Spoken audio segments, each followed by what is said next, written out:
I'm the Book Baron. Welcome in, everybody. If you're new here, my name is Baron, and today we're doing the New Year Booktuber Tag. It's kind of perfect because Sam from Sam Reads a Little ended up tagging me in the video when she did it, so definitely go check out her video if you haven't already, which I don't know how you would not have seen hers and seen mine. It's kind of perfect because I was trying to figure out when to talk about some of my New Year's goals, and whether it comes to content or reading, and just kind of talk about some changes that I'm making and why I'm making them.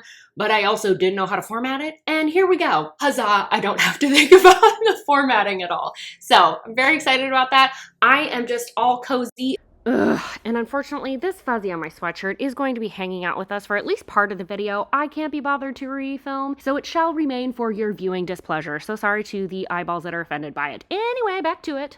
I'm in sweatpants, so we're having a casual little time. I'm hoping this is just gonna be a fun little bonus video. I have other content that I had scheduled already, so hopefully I can make that happen. We'll see. Also, if you see this dead money tree in the background, no, you didn't. I'm still so sad about it. I'm not over the fact that she has passed. Actually, technically, she's got one little branch that's surviving, but she just hated December in my house. We'll be taking care of her soon, but try and ignore her for now. I'm not over her death yet. But without further ado, let's just jump into the questions, shall we? So the first one is, what are you most excited for in 2025? I am excited to not do very much. 2024 was amazing in that I got to do a lot of travel. I got to go see my sister-in-laws in New York and visit them and see their stomping grounds, which was very fun. I haven't been to New York in years. I got to go to Japan and visit my friends there who I haven't seen in a long time. I got to have a lot of really fun experiences, even just going to and traveling to see family. There's a lot of excitement in that, but I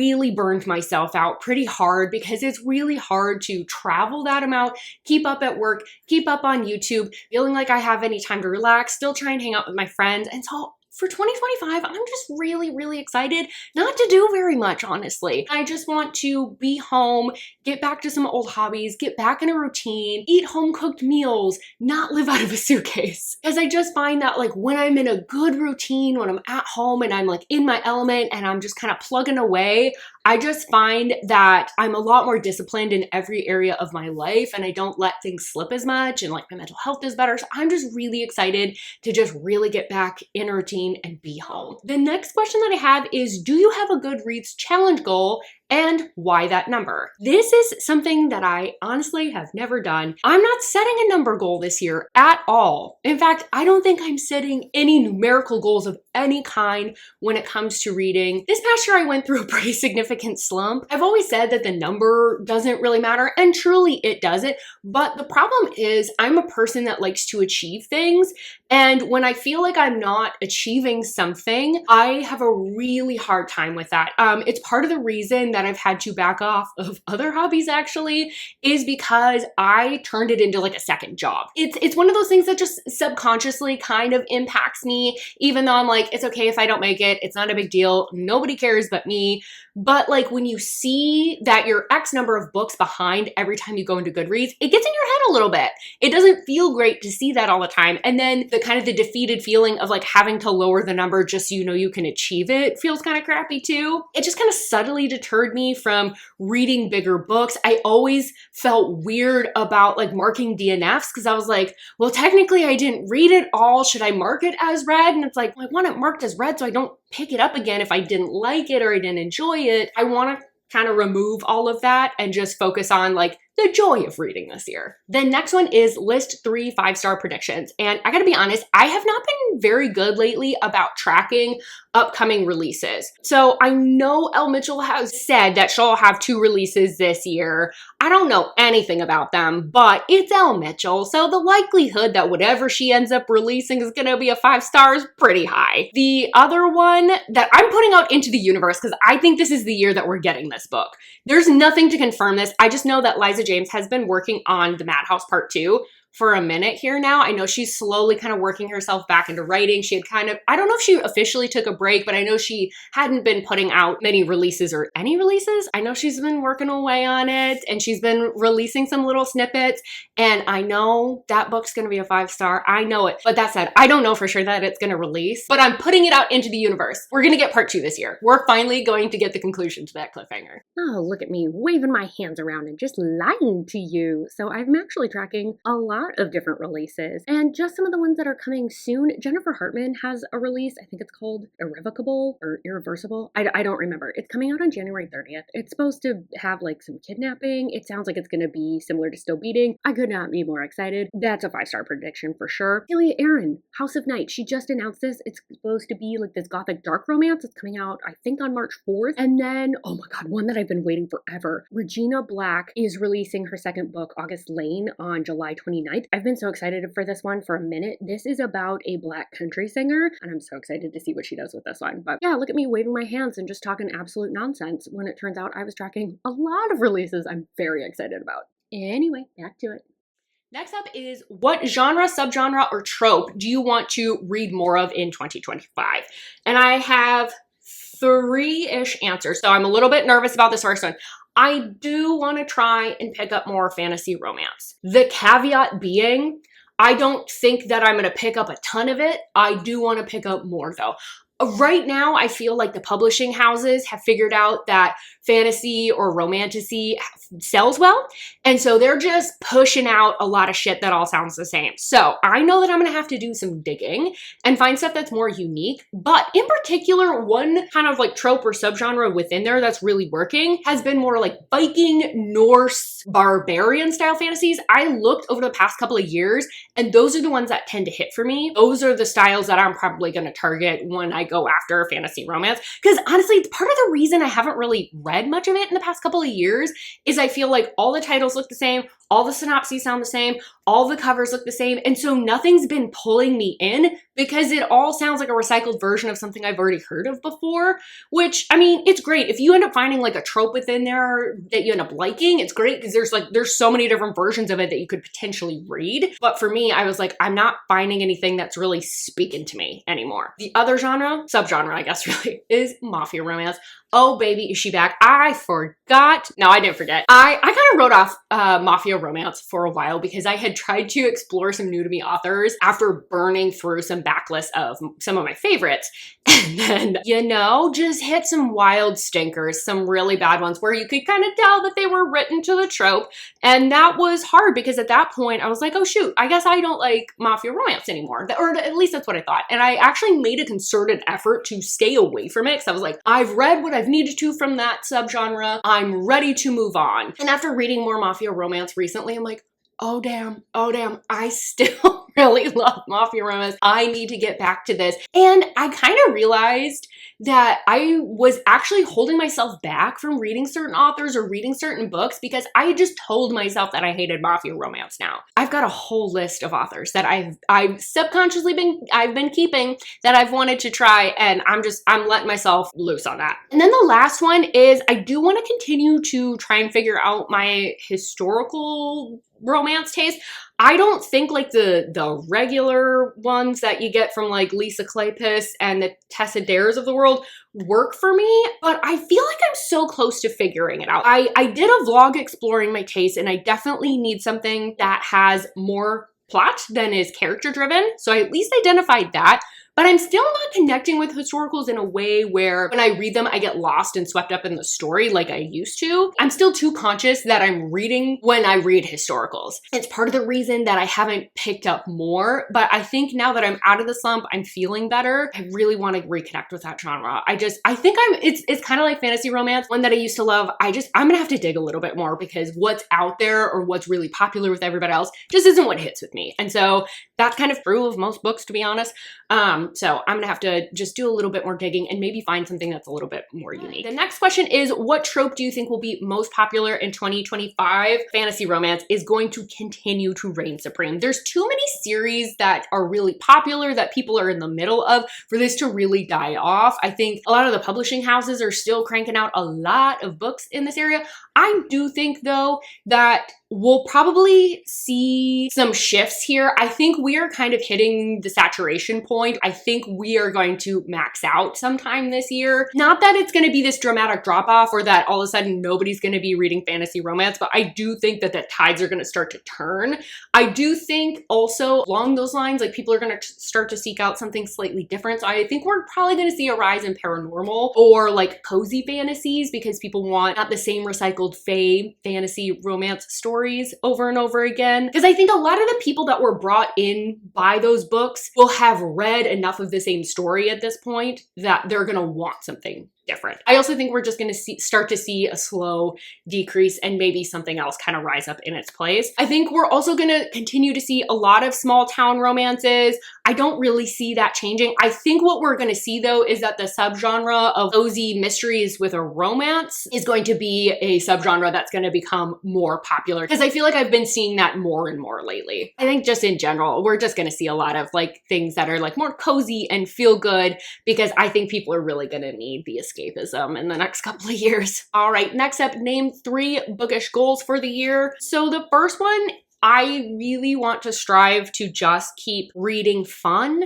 and just find joy in it. I went through a huge slump this past year. It was one of the most brutal ones that I've been through. I've been through some like kind of more short-term ones where there's like a couple weeks where or like a month where I'm like really not feeling it. But this was months long. Part of that is I've just kind of started to overthink every time I pick up a book. Am I promoting an author that already has a lot of hype around them? Should I be targeting someone that's smaller? Should I be trying to read more diversely? Or I just want to challenge myself to read differently. While that's good, and I do get a lot out of challenges, and I do think it's fun to have like, you know, very curated vlogs and stuff like that with like what I'm reading, that slump kicked my ass. And honestly, just want to embrace the joy of reading and not overthink things too much. Obviously, I need to have content in mind at least a little bit because I want to produce good content for you all, but also I don't want that to deter me from reading, which is my primary hobby, not YouTube. Does that make sense? My next goal is to read what I have, whether it's physical books, audiobooks, whether it's on my Kindle. I have so much stuff that I have the best of intentions to get to, and then I just get very distracted. I'm a mood reader. I end up like going, ooh, shiny thing, and then she's off. I do want to try and make an effort, especially my physical books, so I can figure out whether or not I want to keep them. I also had a subscriber send me some books, and I haven't picked up any of the ones that she sent. I need to do that. That was very kind of her to send those. I want to pick those up. I want to figure out if I want to keep these special editions that I have or sell that I got in a subscription box.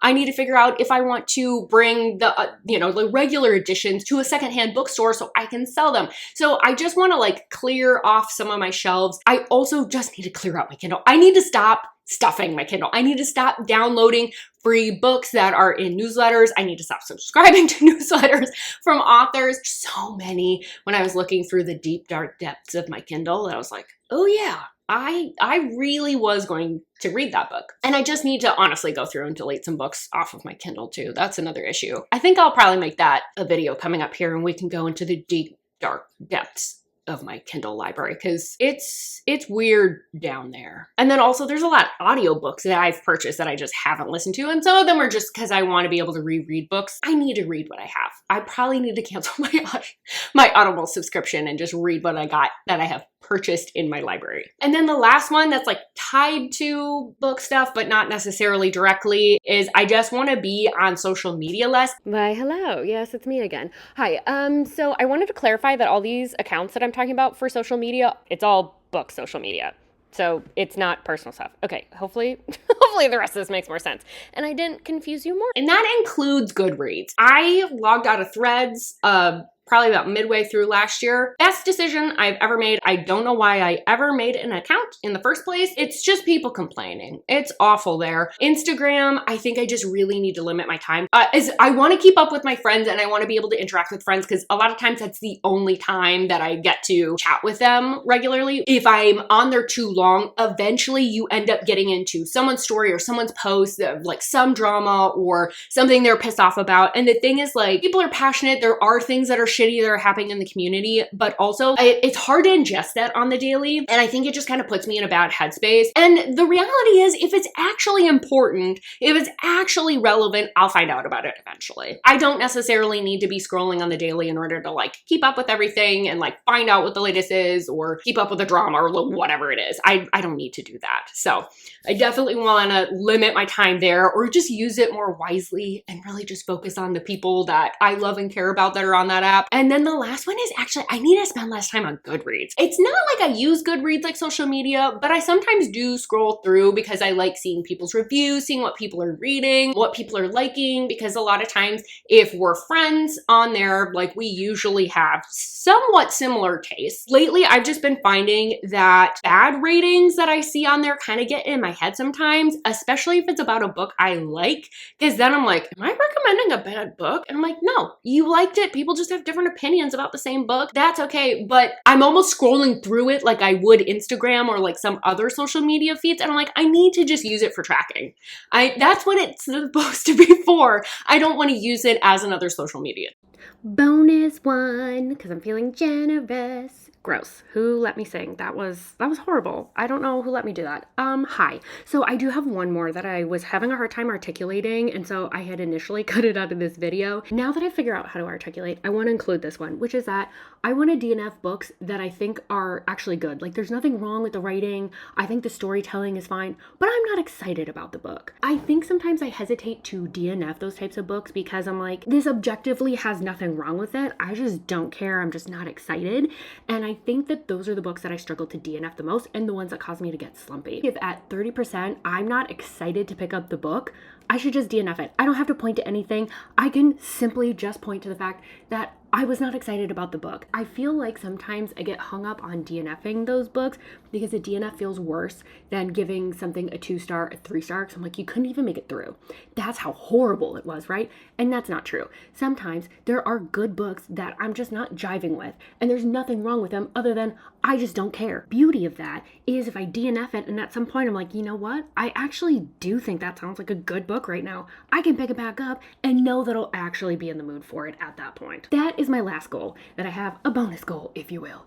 Anyway, let's get back to it. All right, next up we have named 3 personal goals for this year. I'm gonna try and keep this a little bit more brief. One, I really want to improve my flexibility. I just need to incorporate more gentle movement into my workouts. I still train like I'm an athlete in college. I shouldn't be doing that. I'm in my mid-30s. It's kind of hard to recover from. And so I need to incorporate more gentle movement. I also just have lost a lot of flexibility because I am getting older that I used to have just kind of naturally because like way back in the day, I was a gymnast, dancer, cheerleader. So I just had a lot of flexibility that I was just somehow able to maintain. It's going away. So it's definitely something I want to work on. And also I think it's just going to be better for my overall like workout and training schedule. The next one is I want to reduce my spending in a couple of areas: clothes, skincare, and special editions. So I am disciplined enough that I do not need to do a no buy. I can keep myself in check, but I really need to put some parameters around things. Clothes and skincare kind of almost follow the same type of reason that I end up spending money on them. Is like I keep thinking this is going to be like the one like staple piece that will change my skin or will be the thing that I wear over and over again, or is just gonna like pull my wardrobe together. And the reality is 99.999% of the time I'm in sweatpants because I work from home. And even when I'm going out and about and running errands, I'm usually wearing like athletic wear. When I'm working out, I'm wearing athletic wear, and I have plenty of clothes. I don't need to buy more as far as that goes. And even if it's like a pair that I'll wear for a long time, I have enough. I have enough where I'm at. And with skincare, I have acne prone skin. What am I doing trying to try out new stuff? It's not going to improve my skin. I need to just accept that. In fact, I usually make it worse. And then I've just wasted money. Those are 2 things that I'm like, I don't need to be spending money here, but I keep thinking like the next item is going to be like the one that fixes everything. It never does. And then with special editions, I really need to be careful with that, mostly because I found when I was kind of like perusing my special editions collection, especially when I did the video going through all my special editions, there were some that I'm like, I don't even like this cover, to be honest. Like, I actually don't think it's that good. Why did I spend extra money on a special edition of a cover I don't even really like? And in fact, I liked the original cover better. Why didn't I just purchase that one? Or sometimes I'll purchase a special edition because it does look very nice, but then I haven't read the book. So then I read it and then I don't like the book that much. And now I just have this special edition kind of taking up space that I think is beautiful, but the contents I'm kind of like, ugh, about. I need to just like limit it truly to just special editions of books that I absolutely love that I've already read. I like the cover more than the original. Otherwise, I should just purchase the original. I think if I kind of hold myself to that, I should be pretty okay keeping my special editions and just like my book purchases pretty minimal. And then the last one is I just want to get into more of the hobbies that I used to really love. I think because I was traveling so much, I just didn't really get a chance to do things like gardening. I used to knit a ton. I haven't knit anything in years. I also used to be huge into language learning. Have I ever talked about this? I used to be really proficient in Polish and Spanish. I have slipped up, let me tell you. But I had a high level of proficiency for a number of years, to the point that I was conversing with people in like straight up in Polish. The fact that I can't do that anymore, my husband showed me a sentence and he was like, hey, can you translate this really quick? I don't know what this person is saying. And I was like, I don't know what it says. I know that I know these words, but I don't know what it says anymore. And that was like kind of my wake up call. I know I'm never going to be like fully fluent, but like, I can't believe I let it slip and get this bad. So I just want to take more time to do other hobbies, but I also just want to do it when I want to. I don't want to put a bunch of pressure on myself to like complete some big knitting project or anything like that. I just need to like actually engage with those hobbies. That would be great. All right. And then last one we have is what do you want to leave behind in 2024? I think I really need to work on not feeling shame and guilt and feeling like I'm never doing enough. I think when it's like, whether it's like YouTube or stuff with Instagram, my relationships with friends, keeping my house clean, my job, regardless of what it is, I just always hold myself to this bar. Yeah, I'm not a perfectionist though. I want to be clear. I just think that I can attain greatness with everything and I should be at all times performing at my peak performance. And so then the second I'm not performing at peak performance of what I know I am capable of, I get in my head and I'm like, oh, I should be doing that. I should be doing all these different things. And I don't want my life to just be a bunch of admin work and a bunch of stuff that I feel like I should be doing. And I'm not actually like getting joy out of life shouldn't be a checklist. I shouldn't feel like I'm a bad person if I don't get this like weird checklist done that I've sort of made up in my head. Like my worth as a person is not tied to literally any of that. I don't need to be the first person to share somebody's Instagram post in order to show up for them. Just because my house is not clean at this very moment does not actually mean that I'm lazy. I'm just finding that I spread myself so thin and then I feel so ashamed of myself. I think I'm a bad person when I can't achieve all of these really high goals in every area of my life, rather than just like really focusing in on a few key areas and being like, this is something that's actually important to me. And this is something that I really care about. And this is how I want to show up in the world. I'm trying to devote myself to too many things at this point. The shame spiral is so strong. And I really just need to be able to take better care of myself mentally when it comes to that, because it's not possible for me to achieve something in all these areas. It's not possible for me to like hold myself to this level every single aspect of my life. Like that's not realistic. I think that that's like definitely something that I need to really let go of in 2025. We'll see if I do it. Definitely, probably some deeper work with a therapist that I need to be doing. Those are all of the questions that I have. I would love for you guys to answer any and all of those questions. Let me know what your New Year's goals are, whether it's with books, whether it's something personal. What's the mentality that you're kind of going into 2025 with? Thank you so much to Sam for tagging me in this video. I will have her video linked in case you want to go check her out. If for some reason you haven't already watched her video, what are you doing? What are you doing here? With all that, thank you so much for being here. Don't forget to like this video if you did end up liking it. And don't forget to subscribe if you want more content from me. And I really, really hope that I see you on my next video. Bye-bye.